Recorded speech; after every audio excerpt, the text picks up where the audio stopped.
everyone. Thank you for warm welcome. Thanks for having me.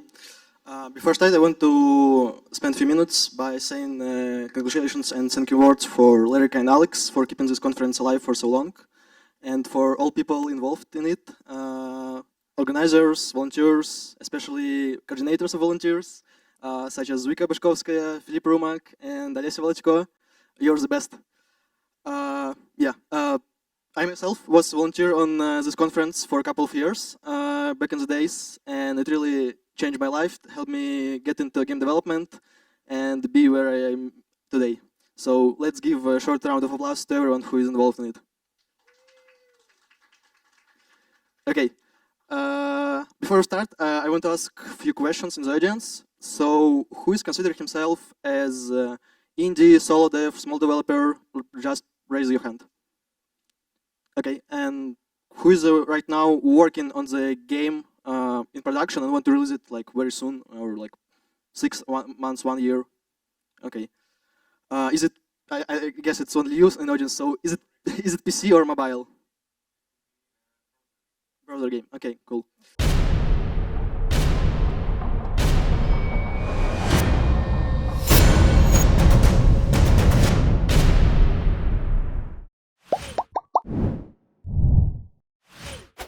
So let's start then. First of all, short disclaimer. Everything you see and hear from me in this presentation, it's my personal thoughts and opinions. It's not related to Unity or Supersonic, and these companies could have different vision on it. So consider it as my own opinion. Let's start. So who am I? My name is Igor. I'm game designer working at Supersonic from Unity. It's hyper-casual publishing department in Unity. So basically, we're releasing small mobile games, mainly monetized by ads. Also, on the slide, you can see some projects that I helped to release and support through my career. So yeah, just short introduction. Who am I? So what hyper-casual is? Anyone in the audience know what this type of games is? Just raise your hands. Okay, some people know. But let me just give you, for all other people, some introduction what it actually is. So I have actually 2 answers for you. First one, very simple, straightforward. It's very simple mobile games with very easy to control input, easy to understand, mainly monetized by ads. Short ads like interstitial videos, 30-second one, and rewarded one, which initiated by player. Usually like session length lasts about 3-5 minutes, and overall playtime could be about 15-20 minutes by average. So yeah, and one main point is user acquisition costs. Majority of users came from user acquisition activity. It means we're buying users through advertisement platforms like Facebook ads, Unity, Uplovin, this kind of platforms, and of course Iron Source. So here you can see some examples of hyper-casual games. As I said, it's very simple ones, easy to control, easy to understand. And what's best about these games, it could be about anything, about any topic, any theme, and almost any genre. So here you can see some like idle arcade versions, some just runners, and just arcade ones. But second answer to this question for me, it's about philosophy. So yeah, like it's starting with very easy to understand gameplay, very easy to interact input, but then it evolves to actual mentality. So what I mean by that? Here's our hyper-casual pipeline, or at least how I see it. So everything starts from ideation. Like at the beginning, we're picking an idea. It could be about anything. Main point is it should be catchy and easy to understand. So if you see some concept, like some video, some GIF image, to anyone, he should realize what it actually is in 1 to 2-3 seconds maximum. It should be very simple. Then it's all about prototyping and production costs. So usually we're spending about week, 2-week maximum to create some playable prototype and test it. Basically do marketability check. So what it actually is, we're just recording 20-30 seconds videos and putting it on Facebook ads just to get first CPI, the cost per install metric, and then evaluate how promising it is, could we develop it further, and also check some in-game metrics. But at first stage, we do not actually care about in-game because our main goal is to understand, is it marketable or not? Could we acquire users very cheap or not? Then we enter an iteration stage. So that's where actually thinking about gameplay, deepness, depth, and additional features, how actually make users stay longer, pay maybe, or watch more ads. And slowly after that, we are moving to A/B test stage. So basically, we are just like testing different concepts, different balance values, maybe sometimes different input schemes or something like that. So being more experimental and trying to understand how we can drastically increase our in-game metrics. And after this, it's almost like all done, and we are going to full-scale user acquisition mode. So it means we're secured our metrics, we understand that the game is profitable, players still spend enough time there, so we're starting marketing campaigns and increasing our user acquisition budgets. Just to give you introduction, like a better idea what actual budget for user acquisition is, it starts from usually $1,000 and can skyrocket it to 5 million easily if we see that concept still like living and the users still playing and it doesn't, I would say, stagnate over time. Okay, let's move further. By talking to a lot of people and working in this industry for a couple of years, I noticed that there are a lot of hatred or at least misunderstanding of hyper-casual. And to give you better understanding what it actually is and isn't, let's take a look on brief history of it. So it's all started in 2013, when Flappy Bird was released. It was a huge success for the developer. It was one of the first simple mobile games with ads, and on peak it grows about $50,000 a day. And then developer for some reason decided to delete it and like lost the success. But it inspired a lot of people in the industry and raised interest in it. And slowly, I would say in a few years, around 2015, 2016, first two hyper-casual giants was born. I'm telling about companies like Ketchup and Voodoo. It was like founding fathers of hyper-casual industry, I would say. So in 2016, Ubisoft acquires Ketchup, and few years after, Goldman Sachs invest $200 million in Voodoo, which was a huge success for them and huge market for the industry itself, that it's could be bigger, and yeah, big people like with a lot of money start looking into it. So we're entering golden age of hyper-casual, I would say. It's like post-COVID explosion and highest eCPM era. Anyone in the audience know what eCPM is?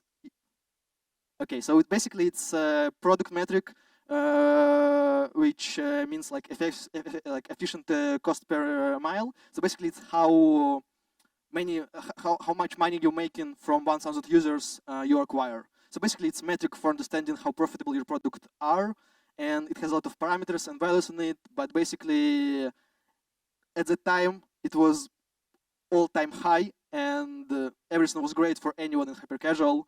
A lot of people was interested in it, started to do startups, and what most important, actually getting funding was very easy. So easy that any like students like with no experience could assemble like 3, 5, even 10 people studio and get easily like funding from publishers or outside investors up to like 10, 15K per month. And usually at this time, industry worked by like monthly payments, usually on like PPP deals or PPI.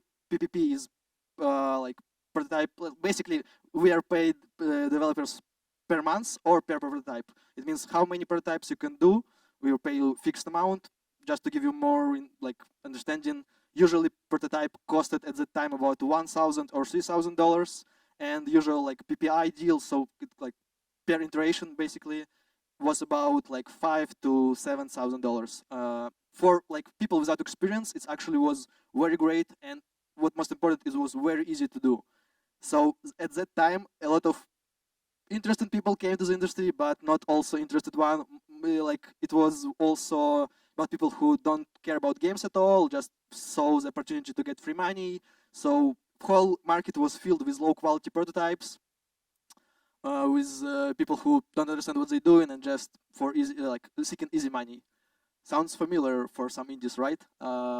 When Indie Apocalypse appeared, something similar was on Steam top charts, and like when Greenlight came, very same thing, I would say. So now we enter in like 2022. That's where situation get a bit difficult. So at the time, almost all publisher canceled all PvP deals, and PPI started to like decrease amount of studios they work in, and focus on more like advanced project, more like I would say mid-core ones, and switch their direction from simple like 30-60 seconds games to something like Clash Royale and this type of game. So with monetization in app-based ones, and that's where a lot of low-quality studios was disappear or leave the market. And this year, I would call it era of skepticism. So big publisher actually started to quitting the industry. So Voodoo, the founding father of industries, now completely, I would say, canceled their long-term plans for hyper-casual, stays only in support mode, and focusing on in-app based casual games. So why indie should consider it right now? One of the, like, I have two answers for it. First of all is competition is decreasing. So big companies leaving, funding is getting less, but also competition is getting less. So right now is much more chances to get published. And also, I know the gentleman from Poland VC attended this conference and had a lecture earlier today. So he wrote a very great article on hyper-casual self-publishing. I highly recommend to check it when you have free time. It's actually sort of action plan how to basically do your own user acquisition with your own money in hyper-casual. And it's very important to understand that now it's not the best time to actually spend money on user acquisition in hyper-casual, but I would say in a year or two, when I would say our economic situation will change for the better, when company advertisement increase their budget again, and the CPM will actually rise, it will be the best time to start again. And because of lack of competition, because big giant publishers and companies already left and switched their focus, it would be very easy to indie with budget, with some funding for user acquisition to start and enter the market and get successful. And second answer, which is most I think applied for audience of this conference, is because it's not about mobile anymore. So earlier this year, some big publishers started to experiment and porting their successful hyper-casual games to other platforms, such as PC and consoles. So here you can see example of Johnny Trigger, game of Say Games, ported on Nintendo Switch. There are like few Crazy Labs titles as Dig Deep and Amaze ported on Xbox and PlayStation. And very interesting one, My Little Universe from Estoti, also working with Say Games, was ported on Steam. And this one is very huge and very interesting because they are doing actually what typical indie publisher would do. They're working with Steam festivals, with Steam workshop things, and yeah, it will be released this year. And for indies, it's a great opportunity to actually enter the market, try what hypercasual is, and had a chance to release something that they always wanted on platforms that they always wanted. And here's a few examples of what hypercasual actually is and why it's not about only simple games anymore. So it's Johnny Trigger, which is ported on Switch, Johnny Sniper from same developers, but a bit different concept, even with first-person shooting and this kind of stuff. Dig Deep, that I mentioned earlier, sort of like RPG, idle game. Amaze, just a simple puzzle. Mystical Mixing, sort of potion craft-like from Tiny Build game. And just Desert UI, basically desert cooking game. So you kind of understand how diverse the hypercasual is and what kind of games you could actually try and release there. And at the end, I have some action plans for you and actually what you can do and why hypercasual needs indies right now. So first of all, I want to mention like very great examples of indie games, such as Loop Hero, Dead Cells, Getting Over It, Night in the Woods, Return to Obra Dinn, and Disco Elysium. All these games had very deep gameplay, very engaging, and make users to spend a lot of time there. That's what actually we need in hypercasual right now, because like historically, hypercasual people were more about marketing, we're about getting catchy concepts and the stuff that we can easily sell. But when things came to something deep and make users play longer than 15 or 20 minutes, that's where things get difficult. And that's where indie actually could help us. And here's some like action plan, actually what you can start to do. So pick interesting theme for you. It could be anything about anything. The main idea is you should find something that you're really passionate about, because I saw a lot of companies and studios that just did games about everything, not caring about theme topic, just trying to, get easy funding and just do work as conveyor. It doesn't work like that. So the topics that you're working on should be very interesting for you. Should be not expert in it, but at least make some effort to understanding what it is about. Then start small. It's all about cheap and fast iterations. So I highly recommend you to not spending a lot of times, like 1 week, 2 week maximum for prototype. And mainly, like most important, it should be very simple. So forget about roguelike games where you have a lot of buttons and the long tutorials. It doesn't work like this in hyper-casual. It should be very simple to understand, very easy to interact. And then you can actually start reaching publishers with it. So as soon as you have something to show, something playable, something not even playable, something that moves on the screen, that's the best time to reach publishers, because our main goal is to test marketability first and then increase, like put some money in it.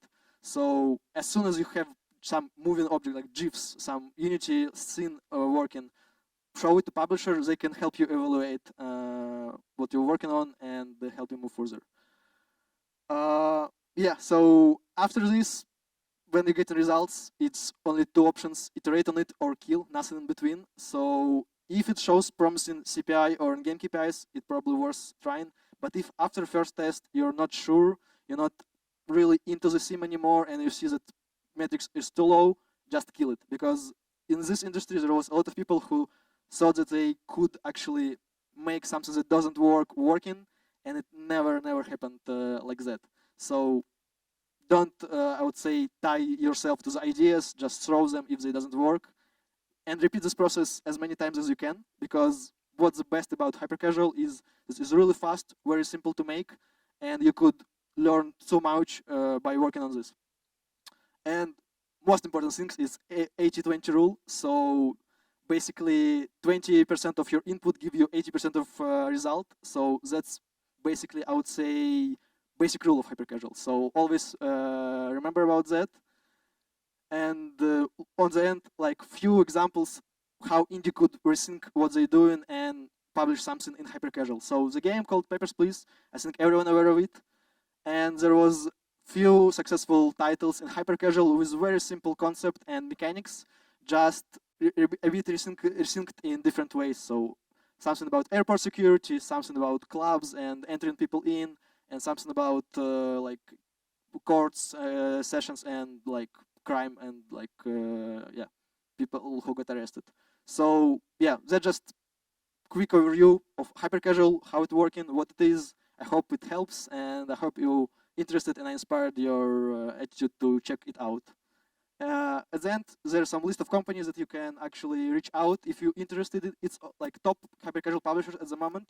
Even Voodoo, since they a bit moving out of the industry, they still have hyper-casual departments. So feel free to reach anyone. All of these guys are great, and they can help you and test your prototype free. So yeah, and that's it for my side. Thank you for having me. Thank you for your presentation. Moving to the Q&A, we are ending a little early. Does anyone have any questions?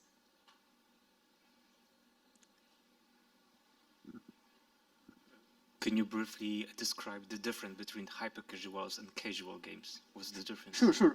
So mainly casual games, it's more about long user sessions, long play sessions, and their main monetization is all about in-app purchases.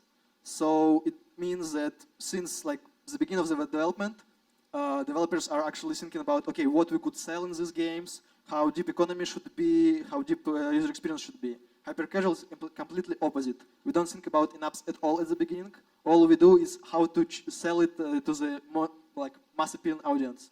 So it means like at the beginning we don't care how long player will spend there. We care about is it could be like sold to not sold but shown to millions of people or not. That's the main difference, I would say. Sure. That's actually how industry evolving right now. So as soon as we enter this like recession stage where ECPMs were like a bit lower now, everyone from this slide, previous slide with companies, they started to rethink what they could do, and they started to add in-app purchases, try meta mechanics, and something that could generate enough money in hyper-casual games. And for example, guys like Voodoo, it actually worked. So yeah, they had a lot of games in their portfolio that it worked and helped them grow the revenue. So yeah, and that's the best thing about hyper-casual. You can start small and then evolve in something much, much bigger. Thank you. Are there any more questions? All right, as you think, I also have a question. Why do you think people choose hyper-casual games over not-so-casual, very complicated story play games?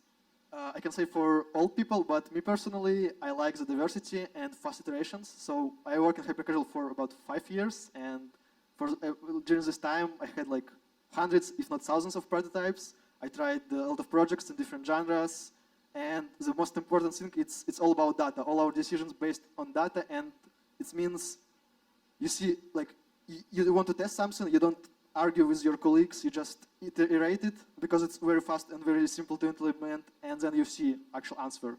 So I guess it was the main reason why people who stick in hyper-casual stick in it, diversity and data-driven approach. Okay, do you think the hyper-casual market is a little limited by now? I would say yes and no. So yeah, competition was high and still high, but since big publishers are changing their vision and moving to more hybrid and casual games, that actually more place for indies and small studios to actually start and enter the market. And I would say, as I said earlier, in 1-2 years, when ECPM became as it was like 2 years ago, it would be a great place for small studios to do self-publishing stuff, and yeah. All right, thank you. Are there really no more questions from the audience? Oh. Hello. I haven't played that many hyper-casual games, but I've noticed something with most of the ones that I experience is it seems it's kind of most studios would just use it as a gimmick to throw a lot of ads in your face. So the quality of the games aren't that. I've seen some good hyper-casuals, but mostly it seems like they just do whatever, kind of nothing against you, but like you said, something moves on the screen. And I was like, game is done, and here's a ton of ads in your face. So is that really necessary, or like they just go after as much profit they can make out of it and they throw it away and go to the next thing? Or like... Yeah, great question, thanks for it. Yes and no. So basically, there are two types of publishers in hyper-casual, I would say. First one, as like you mentioned, they don't care about games at all, and they just work as like marketing machine, throwing like money in something that work. And this type of games with very like big amount of ads and with short delays between it, they don't live long. So like few months and then they die. For games like say games releases like Johnny Trigger, Johnny Sniper, My Little Universe, it's a completely different story. I still consider it as hyper-casual because it's all start with like simple concepts that everyone can understand and very low user acquisition costs. But then they sort of balancing like amount of ads and time between it in order to maximize player engagement and play time. So there are rooms for everyone. You could do like really like bad quality games with a big amount of ads in it, or you can work something deeper and more, I would say, interesting and quality-wise. So yeah. There is another question from the audience. Hi. You mentioned that hyper-casual games are no longer only for mobile devices. They are now also for PC and other consoles. I see how it's going with Nintendo Switch. The console is portable, it's easy to grab it and go and play wherever you want. But as I see, PC or big consoles like Xbox and PlayStation, well, his audience is more hardcore, I would say.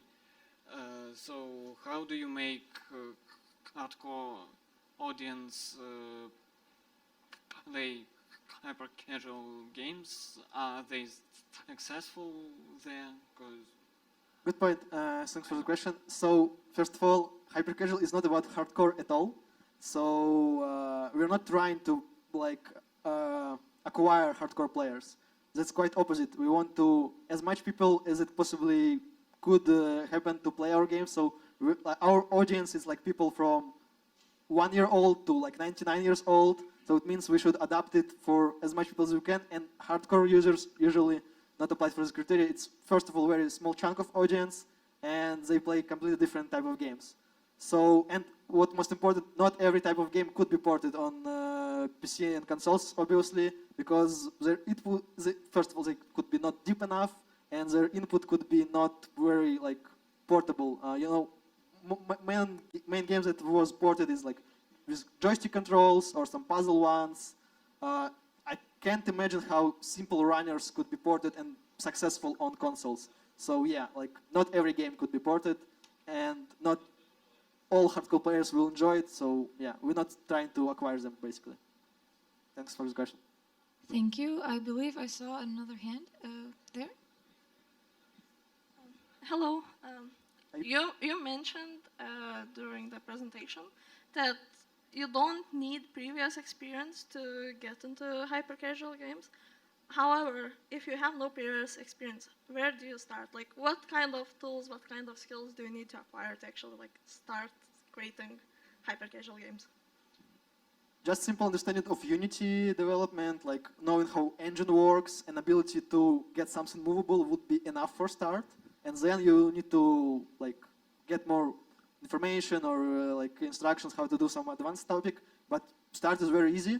I mean, you can test the game without the game. So you just record some video in the Unity editor that shows idea of what you want to achieve. Then you get information like metrics from the marketing on how your concept is performing on Facebook or other networks. And then you sort of can evaluate, okay, is it something promising? Could I work longer on it and make it better and deeper or not? So yeah, if you don't have any experience, it's not a problem. If you know Unity, it's best thing that could happen to you. And yeah, just do as many games as you can.